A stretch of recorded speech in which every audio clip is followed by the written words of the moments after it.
இன்னைக்கு பாய்ஸ் எல்லாம் சேர்ந்து நாங்க பக்கெட் பிரியாணி வாங்கியிருக்கோம். பறைக்கோடுல இருந்து ஹோட்டல்லேயும் வாங்கியிருக்கோம்.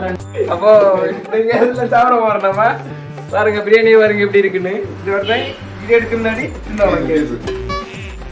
இது எடுக்க முன்னாடி தின்னோம் கேச்சு. இது ஒரு சப்ளையர் இருந்து விளம்பிட்டு இருக்காரு. எப்ப பார்த்தாலும் சோறுன்னு ஒரு ஆட்டோக்காரன் வந்து வழியில போயிட்டு இருந்த ஆட்டோக்காரனாக்கும் பிடிச்சு கொடுத்தாரு. நம்ம யார் வம்புக்கும் போறது இல்ல, யார் தும்புக்கும் போறது இல்ல. நம்ம உண்டு நம்ம சோழி உண்டுன்னு போயிடுறது. உங்க கருத்து மைக்கேல் நீ எப்படியே பேசுறீங்க? பச்சை மிட்டாய் போல இருக்கு. இது என்னன்னு தெரியல. இறச்ச பச்சை வச்சிருக்கு. இந்த மாதிரி பாரு. நான் பச்சை மிட்டாய் குடுத்துக்கறா. பச்சை சிக்கன்.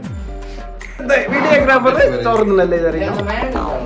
சரி மதி நாங்க இனி அவ்வளவு பெரிய லாகர் ஒண்ணு இல்ல. நாங்க இனி அடிச்சு மொத்தமா நாக் அவுட் பண்ண போறோம். இது இருக்கு. அடுத்த பச்சை சாப்பிடுங்க. கூச்சப்படாம சாப்பிடுங்க. என்ன போட்டுன்றது கூட இங்க தீரா. गाइस அப்ப நாங்க சாப்பிட போறோம். गाइस மைனஸ் வந்திருக்கு. நாங்க இனி கொஞ்சமா சாப்பிட போறோம். गाइस ஒரு வாக்கு சாப்பிட்டு நீனோ வீடியோ எடுத்து கை வச்சது. சரி மதி நம்ம இல்ல புள்ளாடு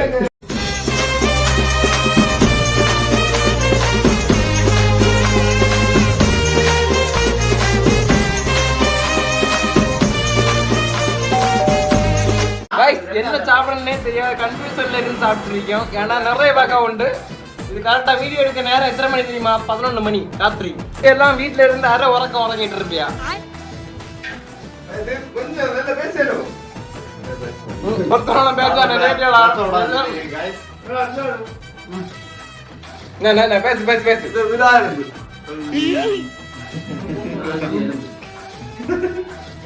गाइस அப்ப இதுல பெரிய ஒரு வியப்பான விஷயம் என்னன்னா இந்த பக்கத்துல இருக்க ப்ரோ வந்து நாளைக்கு பெங்களூர் கிளம்புறாரு. அதனால சாப்பிட முடியுமா? பிரியாவிடைக்கு பெரிய பிரியாணி பக்கெட் பிரியாணி. गाइस அப்ப என்ன எவ்வளவு அவன வேகத்துல உள்ளாடி கறக்குமோ எல்லாம் சாப்பிடுவாய். ஆனா துடுப்பத்தை எடுத்துட்டாருங்க. गाइस நான் 2 நாள் முன்னாடி சொல்லிட்டு இருந்தேன் நான் ஆயில் ஃபுட் ஒண்ணுமே எடுக்கிறது இல்ல. இன்னோட நிறுத்தியாச்சு அப்படின்னா சொன்னேன். அதே மாதிரி சிக்கன் மட்டன் பீஃப் எல்லாம் உண்டு. ஆம்லெட் மட்டும் இல்ல.